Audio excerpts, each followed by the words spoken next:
So you knew it was going to be. Yep. I figured Manny licked his monitor whenever you watch this on, just like she licked her title as soon as this thumbnail it presented itself to you. Like it was like, yep, this is it. Ah. No, what I did was like Trick Williams when he saw Gigi Dolan. He licked his lips and rubbed his hands together.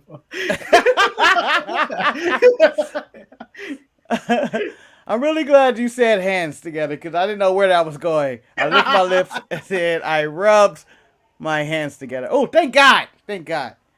I mean, I could have gone completely thirsty if people wanted. Yeah, what does completely thirsty look like, Manny? Oh, yeah. That's full thirst trap right there. Yep. You know, Manny doesn't even look real in that photo. No, she doesn't. She looks warped by Photoshop. Yeah. You look like an action figure of Mandy Rose. Like, wow, that's an action figure. That's coming out. Like, you know, like when people badly photoshopped and the background's all warped and everything, Yeah. like all wavy and stuff. This is it. Little did anybody know, moments later she fell down them stairs. Like, oh. And the rivalry continues. I mean, this was a good rivalry, only messed up by Cora Jade. Yeah. She came out there with her own beef. Hey, don't bring your lower level beef to this main event story. Stay in the mid card. You were attacked. You just gotta deal with it. All right. We were supposed to forget that in WWE verse. That we never saw that again. But nope, she came out with a violence on her mind. She was like, as soon as I see Dakota Kai, I'm gonna beat her to the white meat show again.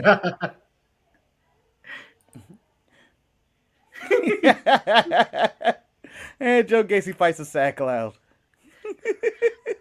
That's what I thought. I thought he was one of Joker's goons. When I saw that. I had very Batman Returns vibes from him with the Penguins goons, which were also circus clowns, which could be confusing.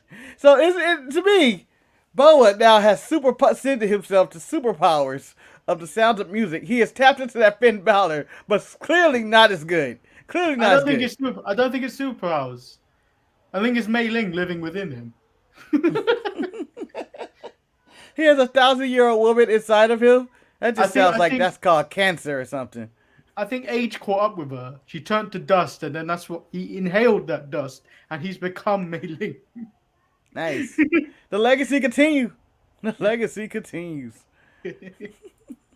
I'm Shotzi Blackheart, the ballsy badass, and you are watching the Untitled Manny and Marcus show. Remember to like the video and subscribe. Ow, ow, ow!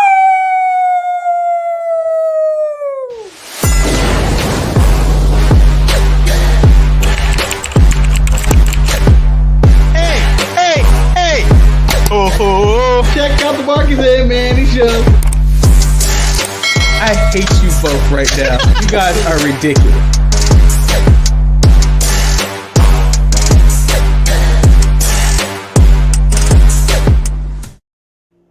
Welcome everyone to the Untitled Manny and Marcus show. I am of course Lord Manny Hayes, and I am joined by the very frustrated Marcus, the grand finale. And Manny, why am I frustrated? Why? Explain to these people why am I frustrated? I think it's another week where Marcus did not update his computer for this blurry background right. Yeah. But in fact, he did. He almost jeopardized the show by updating to the latest Mac OS. Monterey. Is that like what it's called? I don't know how to pronounce it. It's Monterey. And Monterey ain't shit. I hate it. It took like an hour or some change to open the update and all that. That's why the update shit. It takes too long. And it took so long to update. And then it finally updated so I could do this effect. But then I realized I do not have the M1 chip in my laptop. Therefore, I do not get the blurry background. So it was Apple at the end of the day, like the final scene in Willy Wonka the Chocolate Factory, looking at me. You lose, sir. Good day. And you know what? I used that GIF on someone the other day. Yes. One of the all-time great comments ever. You lose, sir. I enjoy when he breaks out the contract. Well. Do you know What? what prompted that GIF? So I sent a GIF earlier in the day. Hey, you guys! Oh god. No one responded. So I was like, so I sent a GIF of Jeffrey going, "I'm talking to myself," and then I was like, "Thank you guys, you lose," and then I just left. I just signed out of Microsoft Teams. Nice. I'm Where not did talking you to get? myself. Did you just rage quit a group text? Did you Yeah. rage quit? Well, Manny, the only one who lost to that was you. I said the people were probably busy and wrapped up, and you're like, "Hello, hello, this is me, Manny. This is me." I'm sure you would react the same. You're not very different from me. No, but Manny, here's the difference between me and you. I don't ever text anybody. I don't text them back. I don't follow up.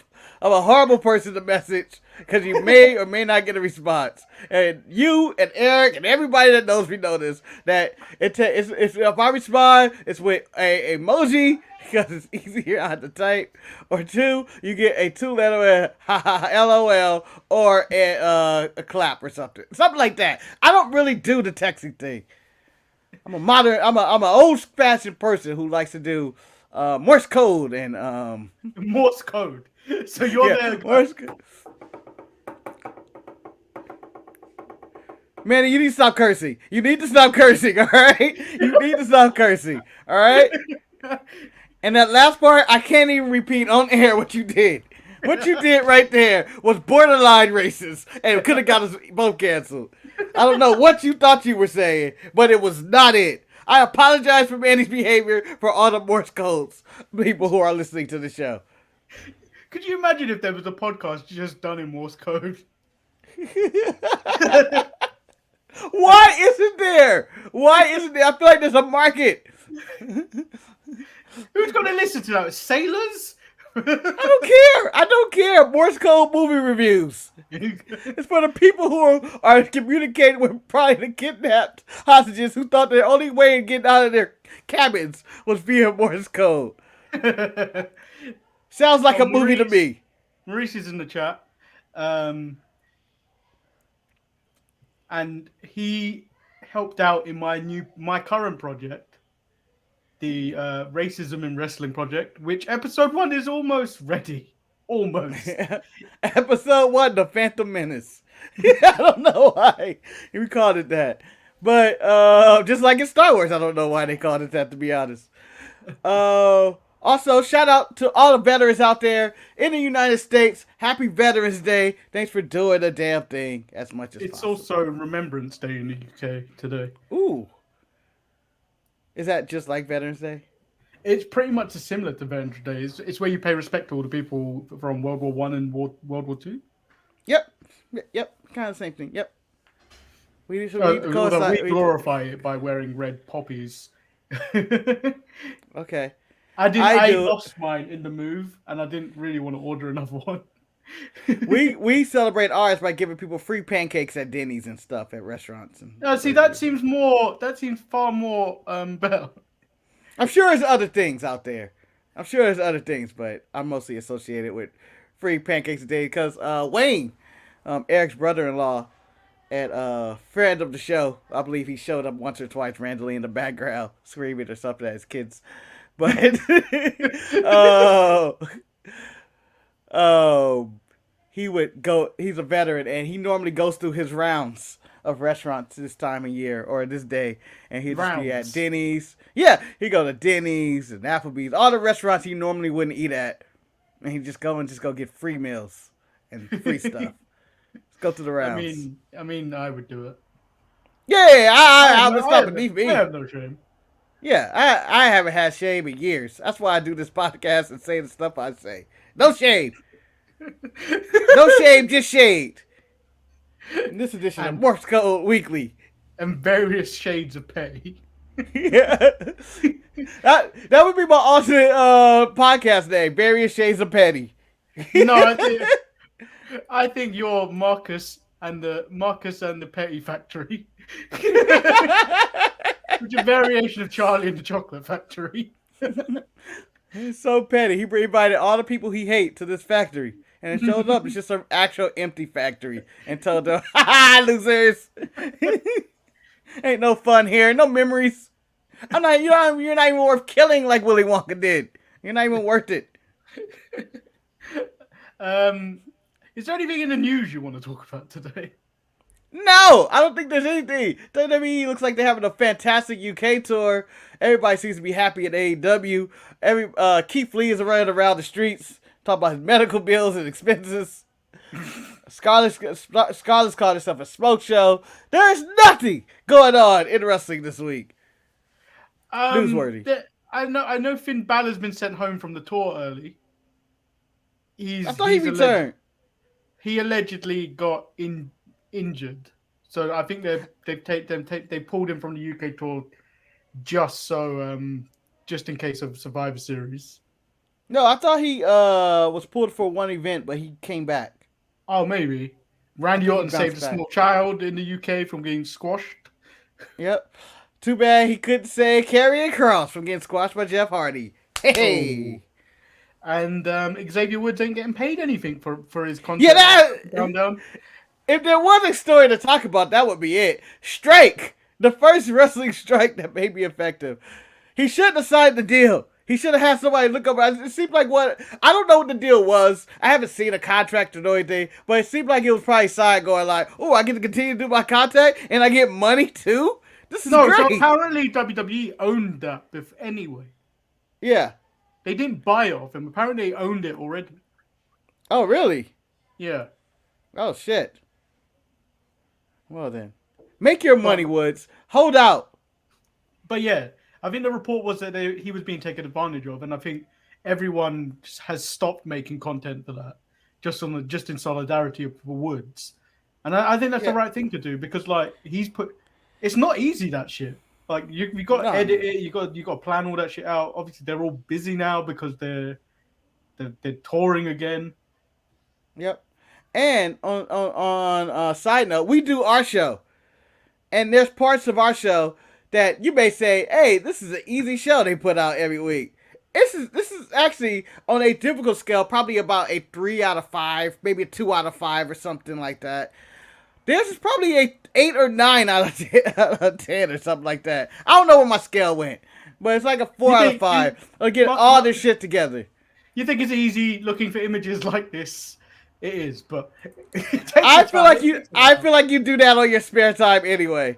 No. If the show didn't exist, Manny would be like, these are potential thumbnails for a show. I do not know. Like, again, if this show was called Various Shades of Petty, Manny would still be looking through these pictures, and it still would be the same thumbnails. If you were doing Marcus and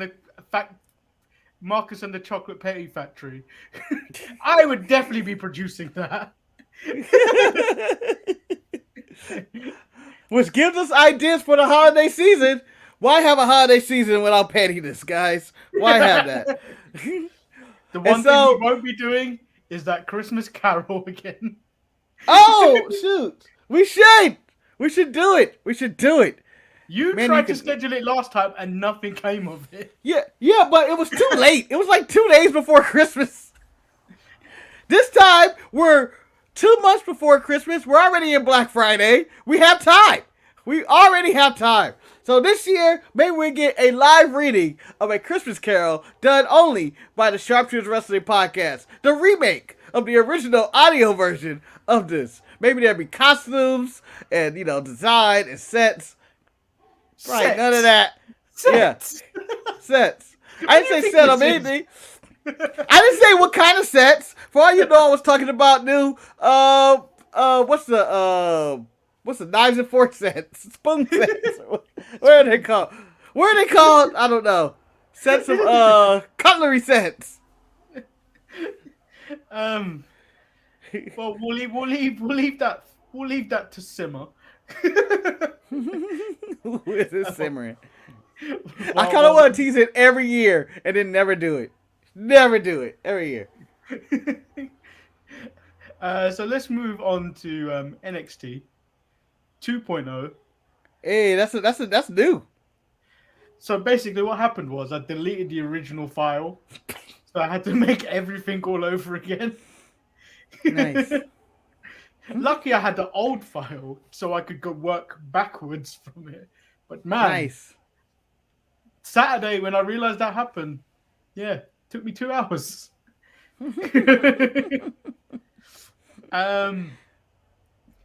So NXT opens up with Toxic Attraction versus the KC Express with Io Shirai. Yes. Double J is really sloppy in the ring. Really sloppy. Even getting in the ring, she nearly fell over. I didn't notice her clumsiness in the ring, but I will argue, and I will continue to argue, she's a much wrestler than the other women's 6-man tag match on Dynamite with Jamie Hayter, who was extremely sloppy and clumsy in the ring. I look at her and I go, oh! Every time she's in the ring. She's worse than Rebel. Oh, shit. But JC Jade is also very sloppy, and I fear for her life in the ring. Yeah, but Mandy Rose and that spine buster, though. Man, Arn Anderson jumped out of his seat and was like, I taught her that! Back in the 70s. Hell yeah! Hell yeah! That was a hell of a spine buster. She's now got a spine buster, and she's not even that big. Like, normally you give that to a big guy to show their power. But she's swole, son. Mandy Rose is up there now. Mandy Rose is still some of the best, my favorite moves. And again, as I told you, Mandy Rose might be the best wrestler in the game. Best wrestler in the game. No V-trigger this week, right? I think there was one. Do you think she was snubbed on the PWI top 500 women? Yeah. Not only the PWI top 500 women, she was snubbed. On Jamal's list of the top 150 women, he listed the mid-card match. Mandy Rose should have been number 1, son. Number 1. And I don't know what. I can't believe I don't remember the V-trigger in this one. I don't know. It's like it starts off as an abdominal stretch, and then it's a roll through into like some type of backslam. I want to say it's a crucifix bomb, but it also does have that abdominal stretch look to it. So it's an abdominal crucifix bomb. I'm gonna call it all of that. But she killed her and won the match herself, and she did it. And Toxic Attraction continues to keep on rolling because they are the attraction. And I enjoyed this match, by the way. I really did. I thought it was a really good match.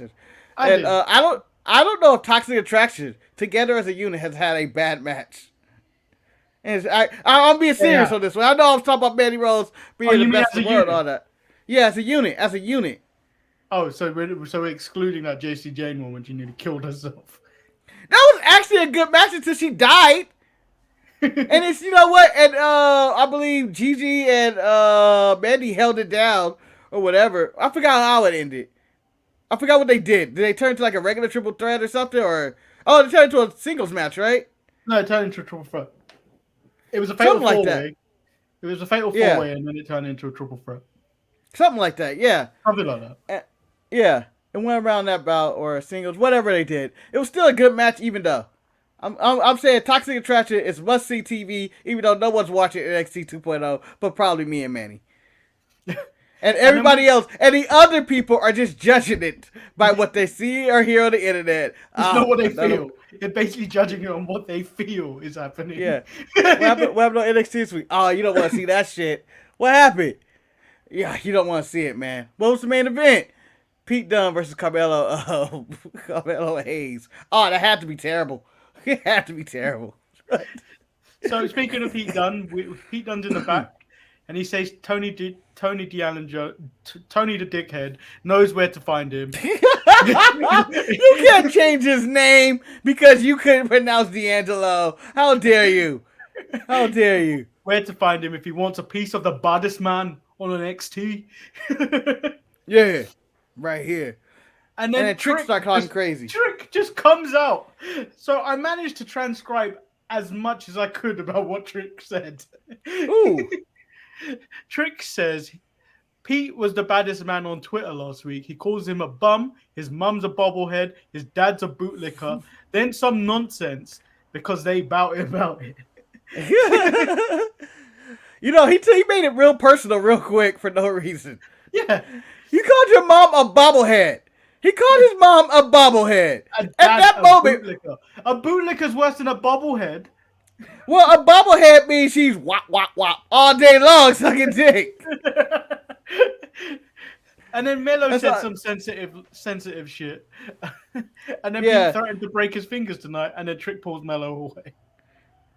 Yeah, so, I mean, I don't know what started this, but things escalated very quickly when Trick started talking shit. Trick's gonna get somebody killed.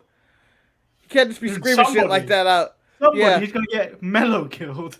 Yeah, absolutely, absolutely. I didn't want to put their business out there or fracture their relationship, but he's gonna get somebody killed talking dangerous like that, talking spicy. This is pro wrestling, man. You don't call people bobblehead. You don't go out there and say your daddy's a bootlicker. You don't go out there and call him a bum. You are asking for a fight. Who calls people bootlickers in 2021? Oh, Seems that's like something in the 80s. No. Bootlicking is back. Bootlicking is back. It's due to the police violence and the support of those police who are committing violence against minorities and blacks and everything like that.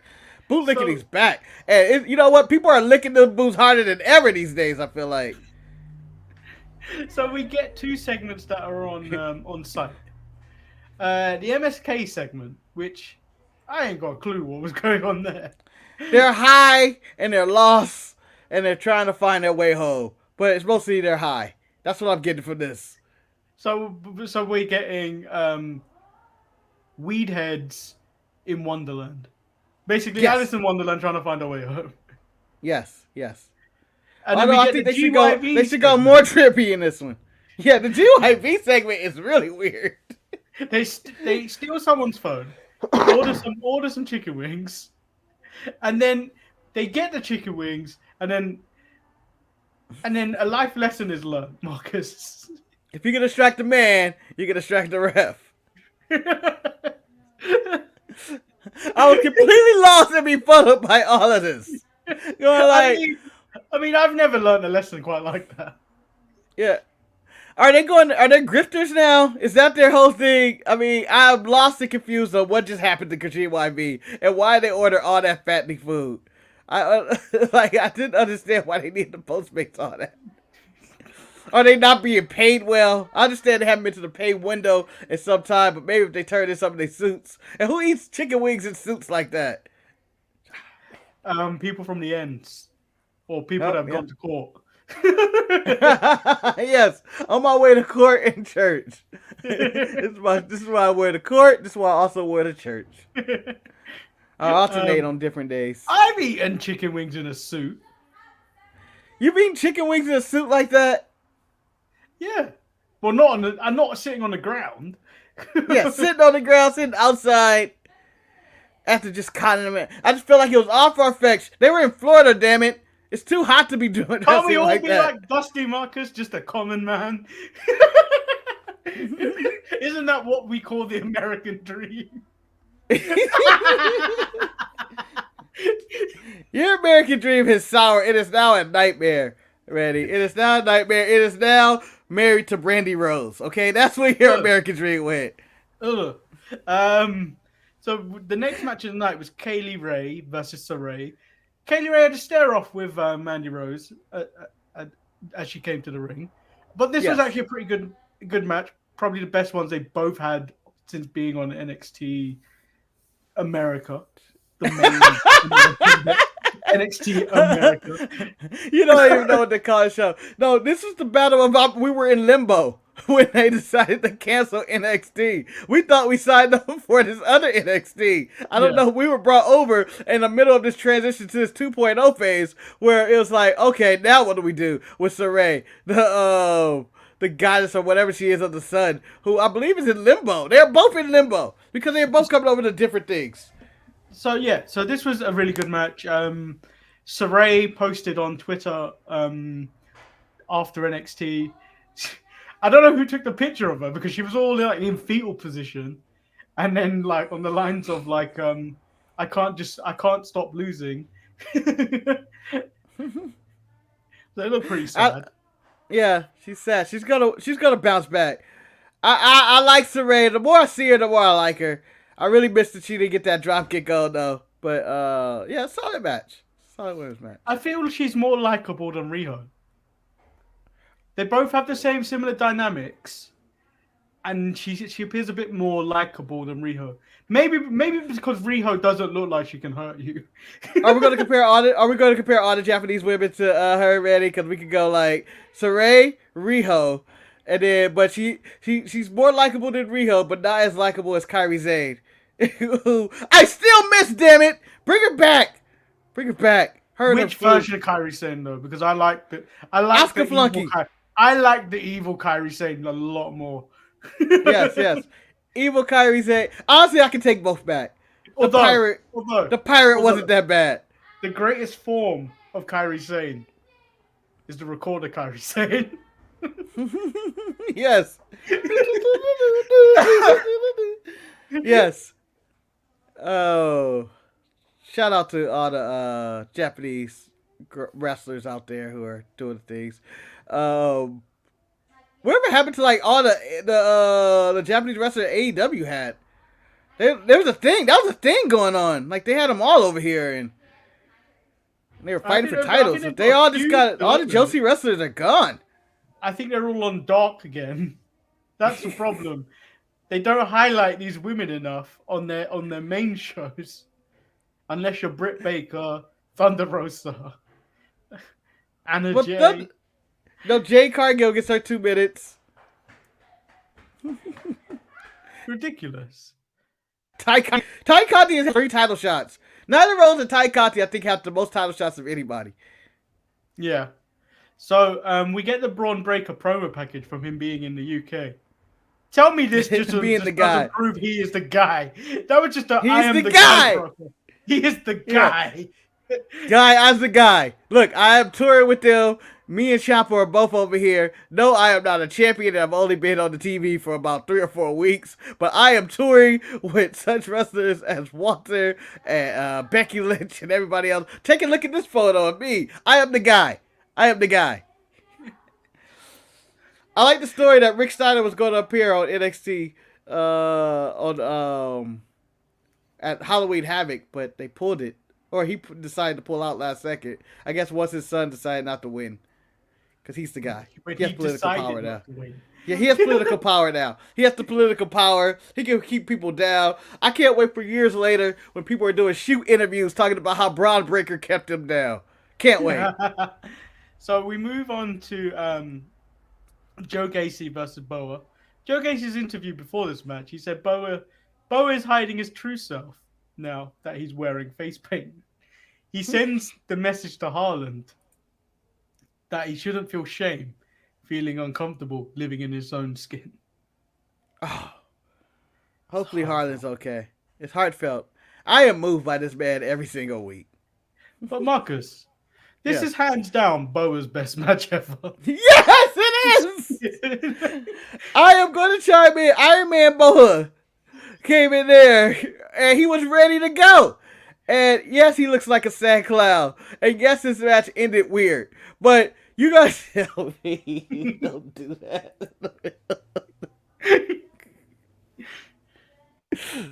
Composure. There it is. You're going to tell me Boa has had a better match than this? No. He couldn't even have a better tag match than this. He couldn't have a better battle royal than this. His best Boa match, hands down. So even though he lost via DQ, when the spirit of Mei Ling forced him to choke Joe Gacy and then not release on the 5 count. I felt like we got 2 winners at the end of this. Boa became a man again and is on his way to the next 10 releases. I believe that Vince McMahon had on his chopping blood. 10 releases? The moment he showed up like this, I thought he was going to get released.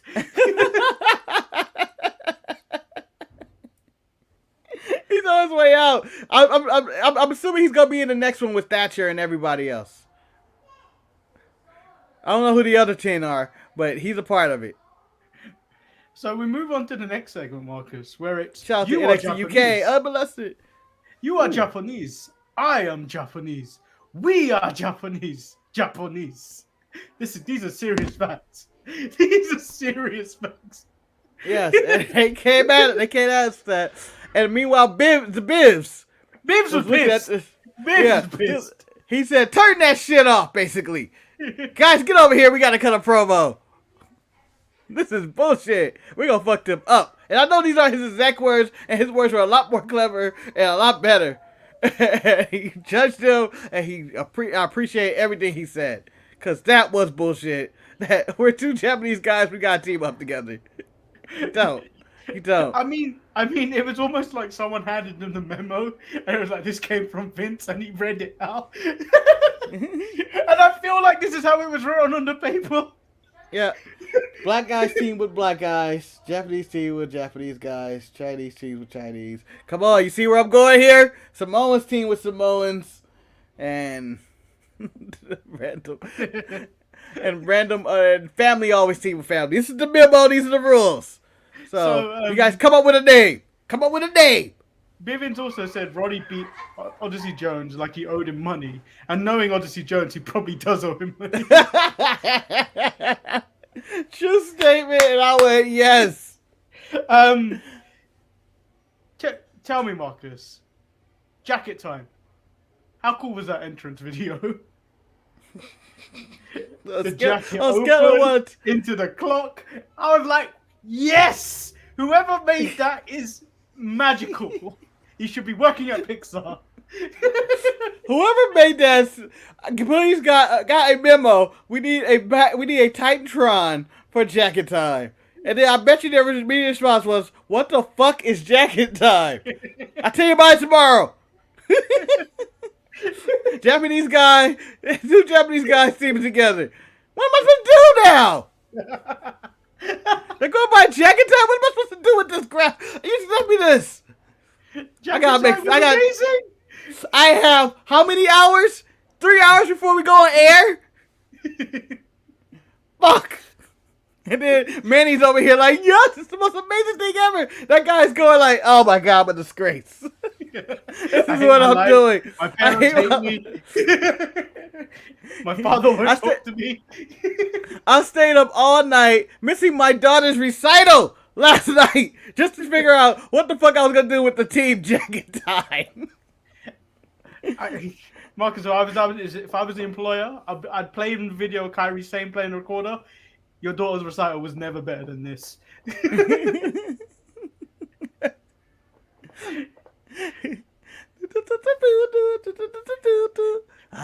Okay. The match, though, surprising, Yes. all right. This is Surprisingly, good. Because all the big men did was throw these small Japanese men around. I want to say this: they kept this shit really simple. You had to be dumb as fuck to fuck this match up, because they just did belly to belly, toss of some kind, slam, toss of some kind, fire miscarry, toss. And I was like, there we go. That's wrestling.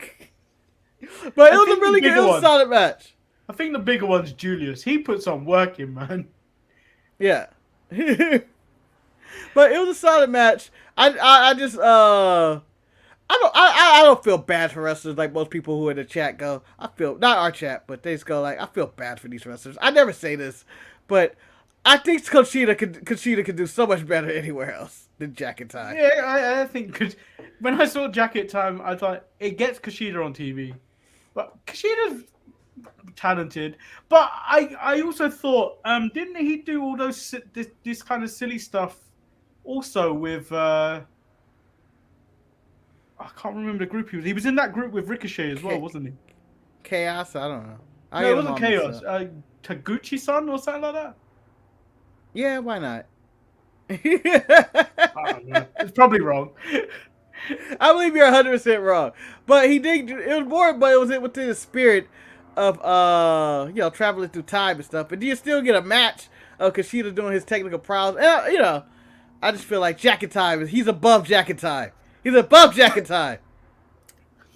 So we take a rare trip to the NXT parking lot, where Toxic Attractions are talking down Kaylee Ray for interrupting her by that stare down.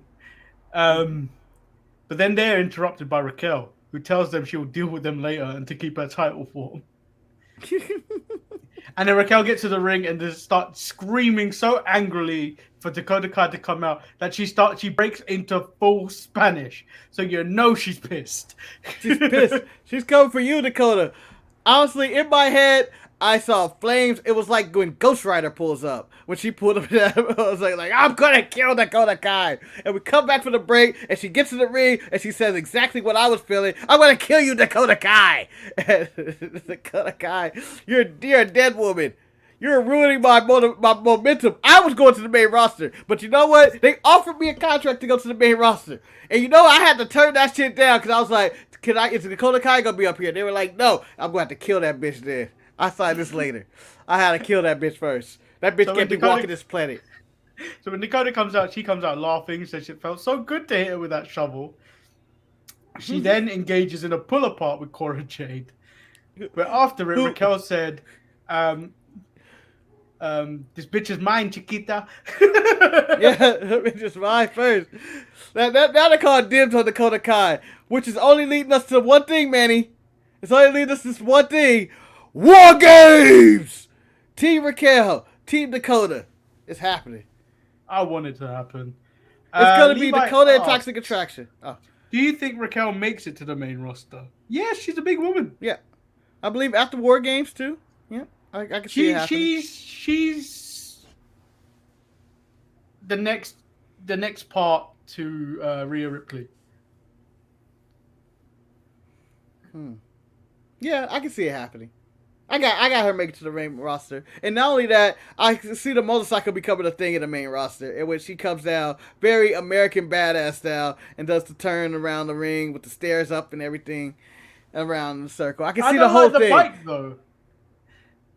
It doesn't, like, she should be riding a Harley or something, not this big ass like RoboCop. Like, she's riding RoboCop to the ring. It's a moderate bike. It is RoboCop, to be honest. It has a little gun on the side that comes out. Drop the weapon. RoboCop killed a lot of people. Levi says I don't, judging from the looks of the guys currently pushed. Yeah, the only problem with that is because they can't get away from the 4 horsewomen. They can't get away. They're too big of a draw that you can't just leave them on the side. That's the problem with having women on that roster that are so big that you can't just not have them in the picture. Otherwise, the main event scene just looks so weak. Would you, Manny, if you were the WWE higher ups, give the mid card women a title? I will eliminate. Would you give them the TBS championship? Similar make a mid tier title. Yeah, I am the female intercontinental champion of the world. Only if you got rid of another title. Get rid of women's tag titles. No. And the 24/7 title. The women's tag titles would work if they actually had enough women on that roster now that can do it. But there's no point having it anymore. So yeah, I probably agree. Take away the women's title. But then you would have to have 2 mid-tier titles on both shows. Or you do what they did with the women's tag team titles in the original thing. You can go anywhere you want. You just do whatever you want. That's the main thing I learned about the women's tag team titles is that you got to do whatever you wanted. And it would help out a lot.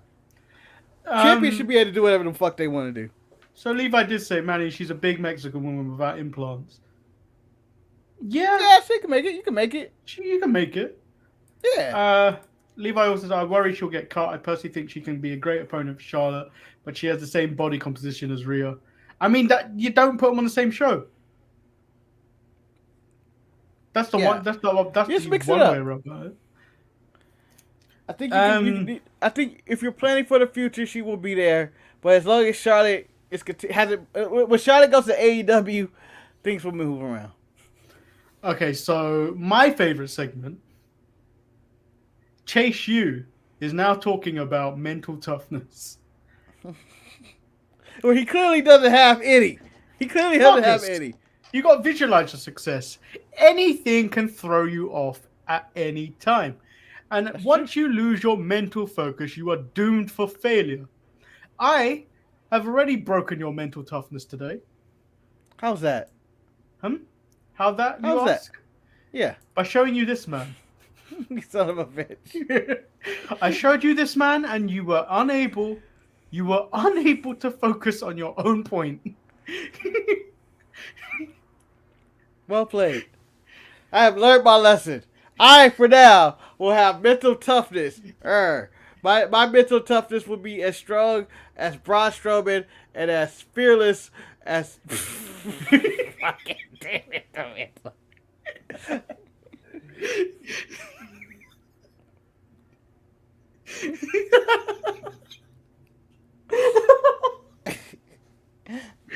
You know this part. This one's gonna get clipped. Yeah, it's not fair that you control the buttons, Manny. It's not fair. I'm not no puppet, all right? You can't just do me like this. You can't do me like this. So Gabriel the dumbass asks, the issue with the microphone last week took him out of his focus. Is that why things went south? Someone answers the question for him, which Andre Chase threw him out. Yeah, he had no time for Benjamin. Get your ass out of here with your dumb ass answers. Gabriel. Gabriel, get out of here. Get out of here. This guy was right. He's right. We need more thinkers like him. Shit. And then he thanked the guy in the hat for his detail and his diligence. Now, of your two courses that we've had in the NXT era, in 1.0 era, we had Thatcher and Reginald and shit like that, and Tyler Russ.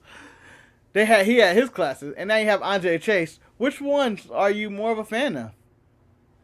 2.0 or the previous edition? I think Andre Chase, because the throwing out of people is more funnier than anything. Like he's very, like, the way he goes from 0 to 100 very quickly is possibly one of the funniest things ever. He also threw the desk as well. Oh, he threw the desk. I hope there was nobody over there. We cannot gloss over this comment. Oh, shoot. Levi said, true story, I was so excited that Damien Demento arrived in WWF. I used to be a big fan of him as Mondo Clean. All my friends laughed at him. I'm laughing at you now! No! Save him! He's having flashbacks. I remember that. I honestly didn't know they were the same guy, but I do recall the name Mondo Clean, and I don't know why. I don't even remember Mondo Clean. I recall the name. I can't remember him. I didn't even know they were the same guy. But I do recall the name. It's just weird. Again, Vince, I was a child. You forced all these names on me. I was a child. You forced all these memories. Okay. So we get Cameron more to your childhood than ever. And my childhood was filled up with bad gimmicks, Vince. And the rest of the wrestling community. Bad gimmicks is what I learned. I will never forget Crush. Never. The Kona from Hawaii. And his stupid tights. He always made me want it Rainbow Sherbet, though. With his stupid purple and orange tights. Or a Crush soda. Like an orange soda. Like, oh, I gotta get some Crush. So, Cameron Grimes versus Rufang. Duke Hudson comes out to the ring to watch Grimes pick up the win. Rufang man ain't nothing to fuck with. That would be my chant if I was in that NXT crowd. Rufang man ain't nothing to fuck with. I know we can't say that on USA or in WWE, but I feel like that'd be a good chant. So Hudson asks if he won by dumb luck or did Duke get duped last week. Grimes doesn't answer the question at first. Hudson calls him a stupid hick and an ugly rotten troll living under a bridge. Harsh. Harsh. Grimes takes offense, but Cameron Grimes holds it down. But Cameron Grimes holds it down at any time, any place he states. And then he played Duke. And then we get next week announced a poker showdown. Whatever that means. We're going to get live poker in the middle of the ring, Manny. And you know what's happening. In the center of the ring, they're going to do poker live. And they're going to intensify it, and there's going to be 800 cuts, and it's going to be some holy shit chants. We're going to get live poker in that ring. No, not if Izzy's dad gets his way. Oh, yeah. Go back home, and some racist shit here, yeah, or whatever he's doing these days. Izzy's dad become the... We need Triple H back to police these people. They have sanity. Now it's just a bunch of rebels and random people out there. Yeah. Kids. Scary. It's a scary place. NXT is scary. They took the mayhem of the parking lot and they brought all those psychos inside. So, where are we even now? Solo Sikoa versus Grayson Waller versus LA Knight. I mean, this wasn't that bad, but the nice touch to it was the belly to belly over the top rope. Yeah, that was nice. I can't wait. Grayson Waller and LA Knight just need to become a tag team, and chase women, do blow, and have a good time doing it and lose matches. I'm all for that. Like, he could be the old man teaching the young punk how to be a real man in these streets, or how to be as suave and debonair, or be a complete fuckboy like LA Knight really is. I'm gonna evolve you from just an ordinary fuckboy to Tony gives Indy a fish to give to Dexter. I do not like this man. I love it! Tony D'Angelo is the greatest stereotype character. He is such a racist character that no one's going to stop him. WWE wants to do racist characters again, and they have found a way to not get canceled and do it by attacking the Italian community. Because every Italian's in the mafia, and every Italian sends people fish. Although, if someone gave me that fish, it looked like it was a thick fish, I'm going like, that looked like something I could eat. Quack! Cut that head off real quick. Elektra Lopez went up against a fake Bailey.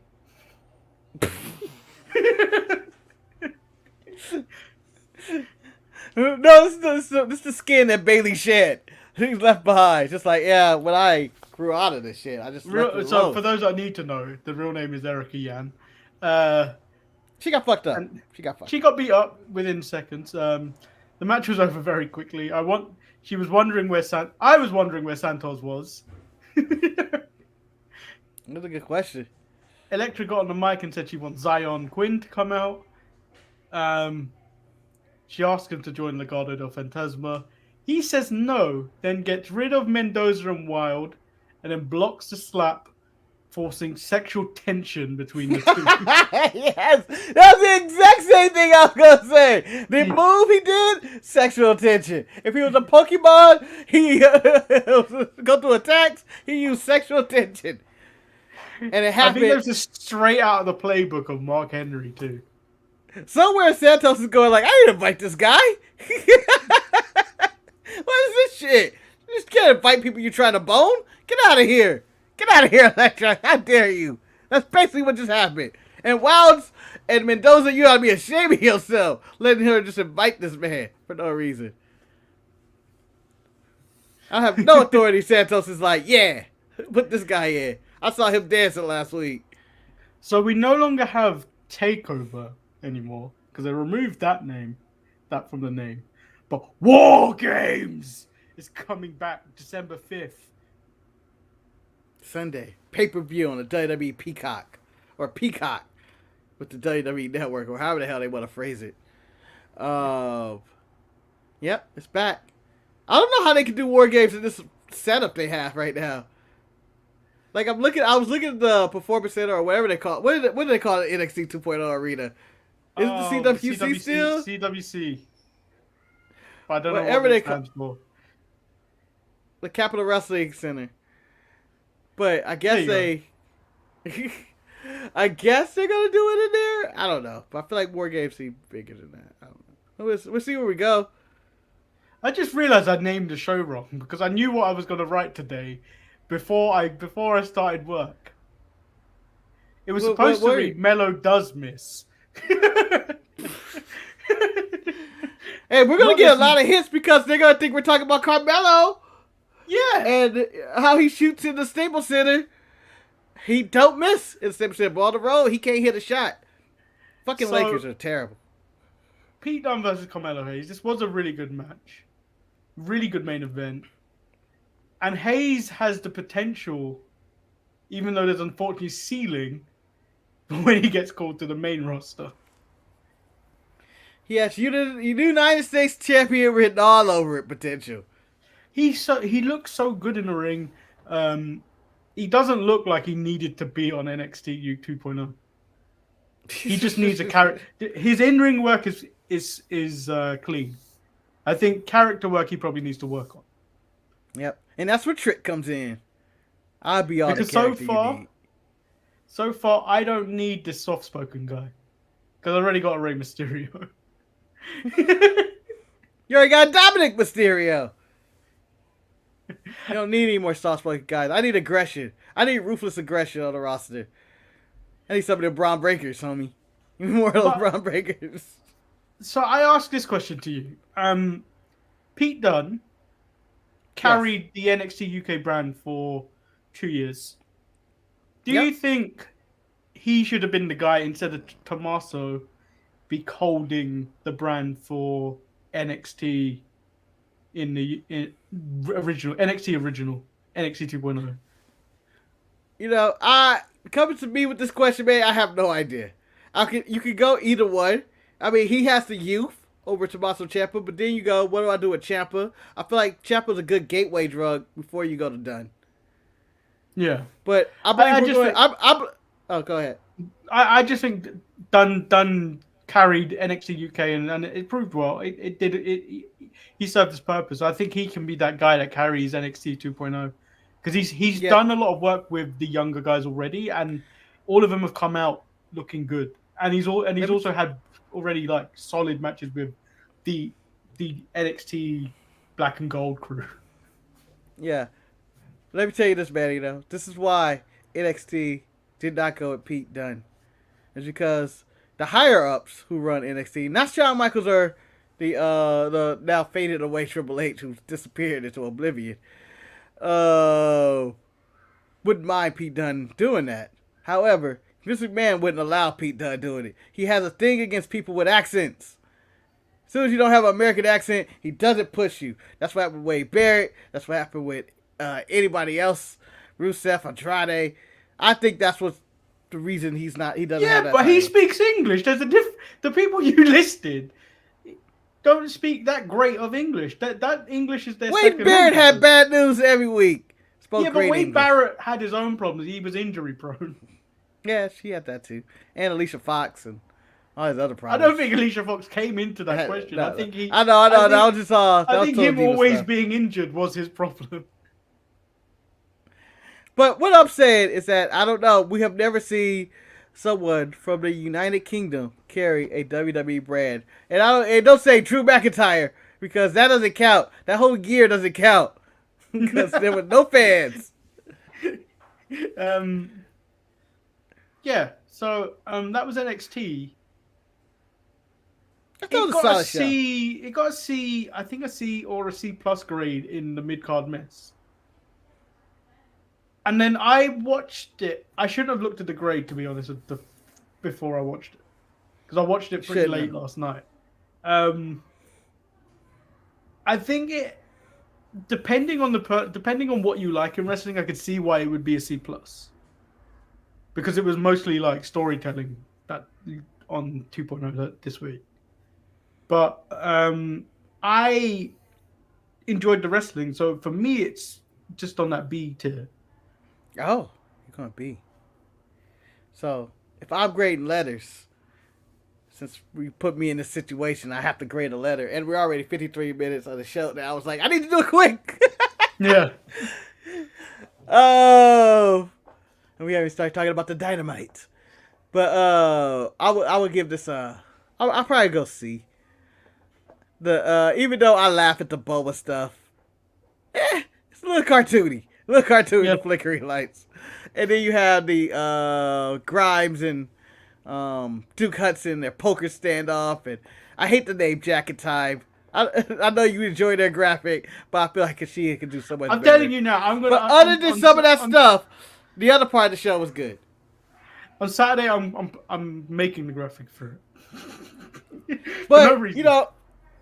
as we transition to Dynamite, Manny, as we transition to this, I want to say Dynamite was a show with, I believe, 2 hours of just really good wrestling matches, really great wrestling matches. Yeah, for However, me, I'll tell you my grade afterwards, but I enjoyed it.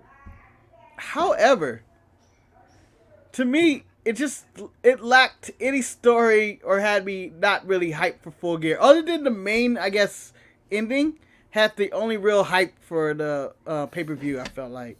Everything else was just really good matches that I enjoyed and had nothing to do with Full Gear. Yeah. So let's... AEW Dynamite kicked off with Bryan Danielson versus Rocky Romero. So am I to believe the best friends are in chaos now? I believe you have to believe that. It is now canon. They said it on commentary, but I believe in Japan they will not acknowledge them as being members of Chaos. Although they brought Okada a bunch, I almost said his full name, and I was going to say it wrong. Kazusuke Okada. I know I say it wrong each time. Kazusuke. I can't say it. I can't. It's a list I have. But fuck the best friends, by the way. Being in Chaos. And here I am thinking Rocky Romero is a bit washed. And here he goes with another Daniel Bryan presents the hits. The hits. Man, this was an incredible way to kick off a show for any show. But for Dynamite, if you weren't watching Dynamite, you missed out. This was a really good match. The only detriment to this match, Marcus. Only detriment to this match. The presence of Matt Hardy. Oh, yeah, that little randomness. I blame Orange Cassidy for being there, too. I didn't like any of that. I didn't think they just threw Orange Cassidy out there for whatever reason. And when I just needed Bryan Danielson and Rocky Romero. Was Bryan Danielson not enough to draw There was today? no need for the comedy as well, the hand in the pocket shit. There was no need for that. For a distraction? No. I feel like AEW is trying to get in the way of Bryan Danielson being Bryan Danielson. Let him do what he wants. He's doing what he wants. He's having great matches. Leave that man alone. Don't involve him in the AEW verse. This is like Cody has his own verse, the Cody verse. Bryan Danielson now has his own verse, where it's only just wrestling matches for him. So the Inner Circle bullshit. The Inner Circle get blindsided by America's top team. And then they get on the mic and before they do that, Dan Lambert puts him through a table. And then they guarantee a win. Dan Lambert will pin Chris Jericho, but tonight Dan Lambert will make Chris Jericho tap as he puts him in the walls of Jericho. Or Boston Crab, and that's the way, I forgot what wrestler he referenced. And he said it. He's like, I put you in a Boston Crab, and I was like, yeah, you did right, he did. I forgot what wrestler he referenced. But yeah, I need Jericho to go away again. I don't say this enough. We've been saying that for ages. He hasn't gone away. They're just lame. I'm glad they weren't able to talk. I'm glad we didn't have to see the full song entrance. I'm glad they got attacked. I'm not looking forward to this match at all at Full Gear, though. So Britt Baker, Rebel, Jamie Hayter versus Take On Tiana J and Thunder Rosa. It happened. We're just going to move on. Hold on. This is the only bad match of the night. And we're moving on. Yeah. It wasn't that bad, but it was not worth my time. So we get Jungle Boy versus Bowens. Another really good match. No reason for this to be this good. No reason for this to be good either. The line about Jungle Boy leaving Anna Jay with the Dark Order was hilarious. I died laughing. I was like, yeah, 7 guys. You tell her. I'm going to be a Jungle Boy. And then Bobby Fish attacks. Yes, Bobby Fish attacks at the end. And they kind of teased the reunion of an Undisputed Era with 50% of the Undisputed Era reuniting. This was so bad the way they set this up as well. Adam Cole introduces the Young Bucks and Bobby Fish. The Bucks say they know Bobby very well. They say there is no dispute. It's the era of the elite. I was like, ugh. Yep. And to quote El Luchador, Bowman's got that awesome draping twisted DDT. I don't even know if that's what it's called. But, yes, he does. And Bowens is actually a pretty solid singles wrestler. In fact, if it wasn't for Caster's mic skills, I would say he doesn't need Caster at all. But I believe he is the mouthpiece of the Acclaim, who Eric hates so much. Is Caster still wrestling? Like, I haven't seen him wrestle in a while. I don't know. I think on Dark in tag matches, maybe in Elevation or the Elevation of Dark. I don't know. But yo, I feel like this is a solid segment. For no reason this happened though. I believe they decided to shoehorn, right? Did they shoehorn or something in the middle? This was a pull apart, right? With Jungle Boy couldn't make the save, but Christian and Jungle and did. Jungle Boy couldn't make the save because Jungle Boy was the one getting attacked. So what do we do in this situation? We gotta save Jungle Boy. Go guys, go. Which I was wondering where the rest of the dinosaur friends were together. Like, why didn't they come out with them? It was clearly going to be an attack. But another match that I don't care about. Yes, it's going to be good, and people are going to be like, "What do you mean you don't care about?" It's nothing on the line. The Super Clique versus Christian, Jungle Boy, and Luchasaurus. It's probably going to be good, but it's nothing on the line. There's no reason for this match to exist. So, El Lucha was at the Acclaimed equals the new Age Outlaws. I refuse to accept that. I feel like he's got the new world order. new world order. So Wheeler Yuta versus Wardlow. Wardlow powerbombs him 4 times. Reminder: if he hit another 6, if he hit another 2, Wheeler Yuta may have lost his smile before hitting a knee strike for the win. You know what? I'm the person that loves squash matches. I really love a good squash match, and Wardlow put on a nice display of squash matchery. It's a shame that it went to William. Yeah, squash matchery, and I'm glad that you got the business and didn't have a comeback or have any offense like anybody else in this show. I wish this happened more, and I was happy, and I was really happy. They need to change up the Wardlow music, man. Why? Because this is war. This is war. I know it doesn't say low, but I like saying low very lowly when that music hits. This is war.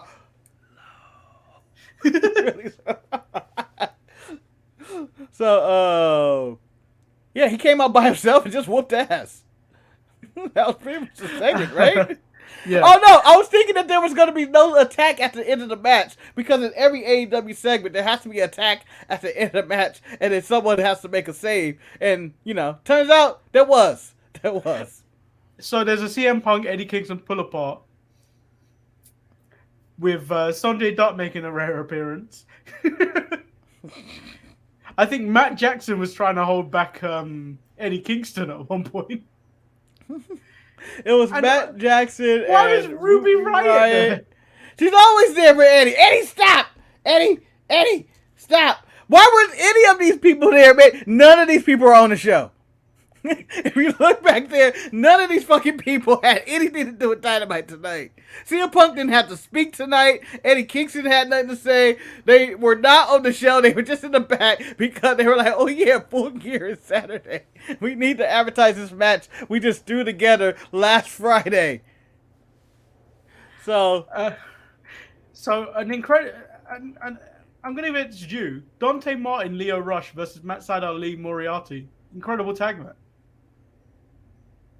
Yep, another good match. The only thing I had a problem with was Leo Rush bodysuit. I just feel like it just looked uncomfortable to wrestle in.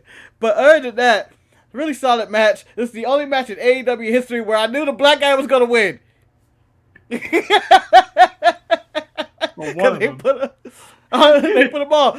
Thing is, it was the lightest of all of them to get the pin. Oh, but it was a really good match. A lot of energy. You know what? For what it was, it did have somewhat of a story. Matt Sydal and Lee Moriarty didn't really have any reason to be teaming together. But, and condolences go to Leon Russ's grandmother, who passed right before the match. Did she? Or something like that. Yeah, she died like that day. Or the day and he before. still put out... Sad. Yeah. I forgot how small Leo Rush was, though. No, I remember. Like, he looked even smaller. I was like, damn. Was he always this small? No, Did he get remember, shorter? he used to stand next to Lashley. Remember how small he was. I feel like he's getting smaller. Like I used to think he was small because he's next to Lashley, he's gonna look even smaller. But when he was next to Dante Martin and Matt Sydal, I was like, Jesus, he could just about see. That's over a little the top kid rope. out there. He could just about see over the top rope. That's a little kid out there. Jesus, Rey Mysterio has the height advantage over him. I'm awarding this now, even though Roman could probably do something tomorrow. Miro had the best promo of the week. He always does. And just the way his promos are set up, of him just in a dark room, just talking, it's as simple could be of a promo you can have, and it was amazing. First of all, I need to question, is his wife locked up? The way he describes, the way he talks about it is like she's been locked up in imprisonment. No, he's locked. It sounded like he was locked out of his home because his wife don't want to look at him without the TNT Championship. So I loved it because he started off with, it isn't personal. No. You are everything to some, but you are nothing to me. You are just a body standing between a man and his wife. Yes. Yes. Tell me, Brian, do you know my God? Do you know if he is blessing me or is he messing with me? Is he willing to trade my bad neck for yours? Because I need to win this tournament, because I need to put the world title over my shoulder and the world championship under my crown. Or because my God did not bless me, because he fears me, just like you should. All you have to say is goodbye to your wife, so I can say hello to mine. Yes! Promo of the month. I think promo of the month. Manny, for the second AEW pay-per-view in a row. The match I need to see the most. The match that has me hyped the most. Miro. Because he had the last one with Eddie Kingston, even though I never watched the match. But it was the only storyline I cared about due to his promo work. And then you get this one with Bryan Danielson and him. Yes, it's a tournament and it's going for number one contender. But the story he told in this paid everything full circle, put meaning and weight to it. And I can't wait. I can't wait for Bryan Danielson and Miro. Do you know what's unfortunate, though? It's unfortunate that Miro's in this position because Mox has his issues now. Yeah. Like, we would never have got this if Mox didn't have an alcohol problem. Much how I think Kofi Mania probably wouldn't have happened if Ali got injured. Yeah, yep. It's weird how things work out. And I think it's all for the better. But I'm going to record, there are 2 matches on this card that I care about. And Miro and Bryan Danielson is one of them. And I kind of care about the main event. That's the second thing. I just kind of care about it. I kind of want to watch MJF Darby Allin, but that's going to be good. But I'm not paying for it. This is going to be a 5-hour show, Manny. A 5-hour show. And you know how I know this? Because a friend of mine is going to go see it in the theater, and he said the show is listed to be in 5 hours in the theater. From 4 p.m. my time to 9 p.m. showing. No, I can't do that. You saw how tired I was on the Extreme Rules watch-along with Jen. Yeah. I can't die a slow death again. Like, I was extremely tired that I wasn't even talkative in that. Yeah. As Miro's God has vested in me, I will be off again this Saturday, and I will be watching Full Gear live by any means necessary. Satellite. Where's my phone? Hello, Lincoln, is that you? Yeah. Lincoln, huh? Hey, buddy. It's been a long time since I met you. Because card ain't worth paying for. If you gave me one match worth of damn, I'm gonna get great matches, but I want story. I want drama. I'm into wrestling for the drama. Yes, I'm the one that wants the soap opera. I know the people go, oh, wrestling's a soap opera. I want that drama. You know what gets me more hype than a wrestling match? You know what gets me more hype? Watching Paul Heyman gravel over who signed the pick between Brock Lesnar and Roman. Yes. That shit is better to me than any wrestling match. It's the drama. It's the things at stake. Stuff like that is what gets me hype. And I'm not saying which brand is better at doing it, but AEW throws so many shows. Like, you could have said this Dynamite was Full Gear tonight. It would have been the same thing, and I'd say, oh, this was a great show with great matches. The problem is there's no stories. Just give me a story. Give me something to sink my teeth in. Now, you got the Hangman Page story with Omega. It's fine, but I feel like they've only been building to it for like a week. I mean, I know it's been built up. I know it's been going on for years. Whatever. They teamed together. They did all this. But the final project of it, the final build of it, I don't feel like it's just pushed me over the edge where I was like, I need to see this. I can't wait. No. And you know who had the same amount of build up? Bryan Danielson and Miro, but their promo work has got me feeling like this shit means everything. And that is a number one contender. I don't even think the Danielson promo was very good for this. It was all Miro. No, it's all Miro. This is all Miro. Danielson only has me hyped because of all the matches he's put on. For me, most of the time, WWE pay-per-views are going to be shit. But I'm only paying £10 a month for that. So like what, 120 pounds a year? There's 4 AEW pay-per-views a year at $60 each. I don't think that's worth the money. I don't necessarily think that's worth the money in case you get dud.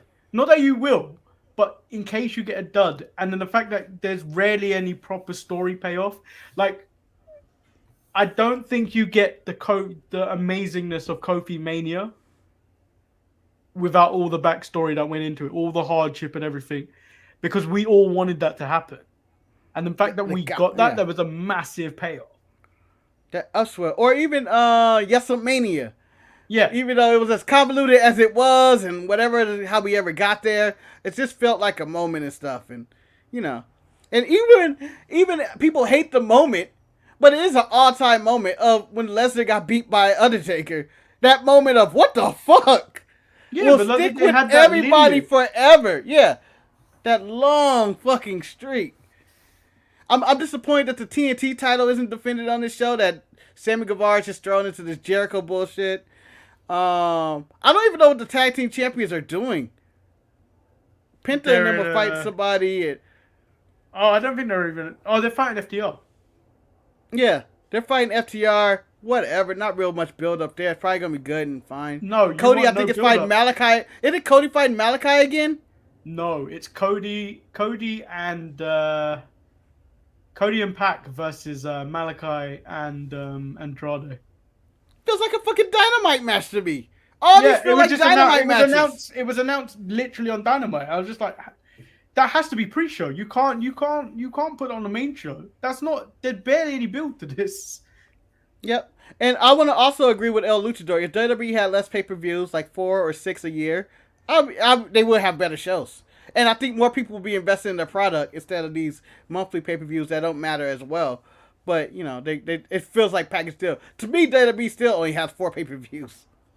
Yeah, I know you may say they have, there's Extreme Rules, there's TLC, there's Money in the Bank, there's blah, blah, blah, blah. 4 pay-per-views. Survivor Series, SummerSlam, Royal Rumble, WrestleMania. Because those are the ones they take serious. Except for Survivor Series this year, where they just threw together. Yeah, they didn't care about Survivor Series this year. Crown Jewel is now 4 pay-per-view. Let's get back into AEW. Incredible match for Dax Harwood versus Pac. Yes. Man. Like a rare singles match from Dax, but man. When Dax goes in singles, he delivers, but I never want to see Dax as a full-time singles wrestler. I like these special occasions where he goes singles. And they had a match. They had a really good match. And I was going like, man, this is really good. And it told a good story. And you want to know the number one thing about why I enjoyed all the matches tonight? No bullshit. No bullshit in these matches. No random table spots. No thumbtacks. No chairs. just pure wrestling. No outside the ring moments. They had a bunch of solid wrestling match that told really good stories. They had good wrestling matches. They still had their run-ins at the end, but they didn't take away that much from the match itself, like it usually does. Because normally it's during the match and then again after the match. Yep. Yeah, the high spots in the match, like Luchador said, the Super Brainbuster, I was concerned for Dax. I was like, fuck, that looked like that was a sack of potatoes falling off those ropes. Yeah. And that looked painful as hell. And then he retaliated with his own Brainbuster that wasn't super, but it was a Brainbuster. And I was like, ooh. And then after the bell, Cash attacks Pac to break the hold. And then the lights go out and Andrade and Malachi appear. And then Cody and the Lucha Bros make the save. Manny, before we go further, I'm going to think about something for... Oh, no, never mind. I'm wrong. I'm about to be wrong. I was going to say, was it all the old NXT/WWE guys that had the great matches? And I was like, wait a minute. No, wait. The Leo Rush, Matt Sydal technically are WWE guys, but that was a very AEW match with Dante Martin and Lee Moriarty and stuff. I'm not going to take that away from him. And Wardlow had his squash. I appreciate the Wardlow squash. We get the contract signing. The Elite and the Dark Order were banned from ringside. The segment was really good. Okay. It's okay. I didn't feel it from Hangman. I didn't feel it from Hangman. No, I felt Kenny brought it. Hangman was this just is the best. Yeah, this is the best Kenny promo he's cut as champion. And Hangman was too lax on the matter. And I wanted to see rage and anger, and I'm going to release all hell on you this coming Sunday, and fire and brimstone, and all my Hangman Hanganites are going to cheer me on as I rally on. I need that John Cena promo. That ultimate babyface, I'm going to win promo or something like that. But I got that, I may come out there and do my best, and I'm just going to sign the contract. And I always knew that Doc House was the cameraman. The cameraman was too much in the shot. I was like, get this fucking cameraman out of the way. I was like, why it's Callous? No, yeah, but that was the problem. I knew it was. I figured it was either Callous or the Asian guy. Nah, he's too tall. It could have been anybody in the Elite because he was too tall. That's the problem. The fact that he panned left a bit and then you saw another cameraman, I was like, yeah, he's definitely one of them. Why would there be two cameramen in the same spot during a taping? The other thing, I'd say that I knew it was Callous because I was like, it's just he's too tall to be the other guys. Any other Bucks or any other, he couldn't be Cole. He couldn't be just anybody in the Elite. They're so small. I was like, the only person that's tall is Callous. And then he nails Hangman with the camera, and then they sign the contract in Hangman's blood. Yes.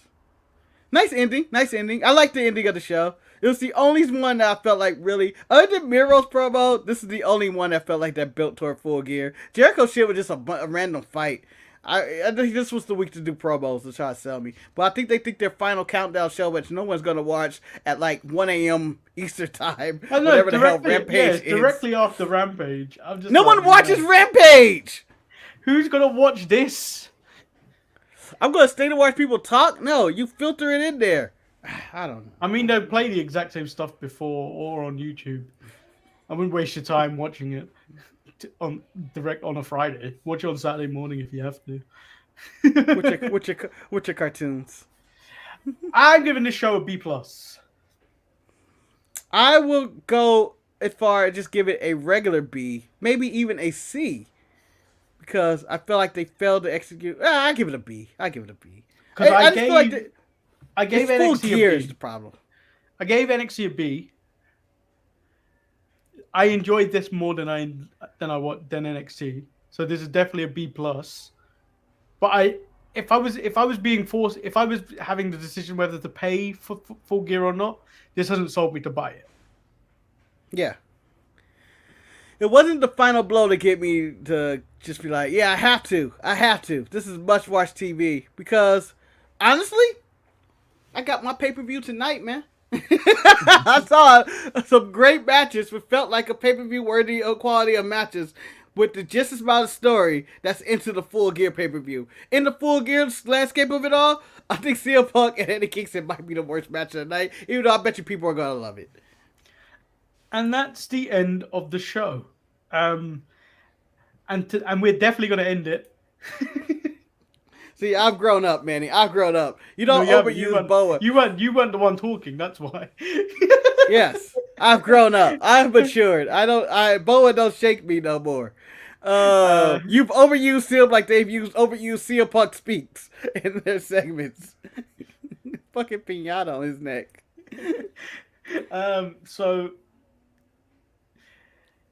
That is a good question. What would get me to buy it? I'll answer that question. Do you know what? I'll answer that question after Rampage. Tune in to Saturday to see if Manny is going to buy it. But what would get Manny to buy it, I feel like it would go back to what I was saying earlier. Deeper stories. Just not a bunch of... It's a lot of tag matches on this show. 6-man, 4-ways. There's a lot of stuff that I don't care about on this show. It feels like a Dynamite more. The fact that they've had how long to build from their last pay-per-view for this? And you've only got like 2 or 3 matches I actually care about. That's a problem. But like, obviously, I'm not their key demographic. But like, you are their demo, man. You haven't aged out yet. I feel like I'm 50. I may be in my 30s on my outside, but on the inside, I'm Dan Lambert. And on that note, we'll see you on Saturday with the Sharpshooters Wrestling Podcast. Peace.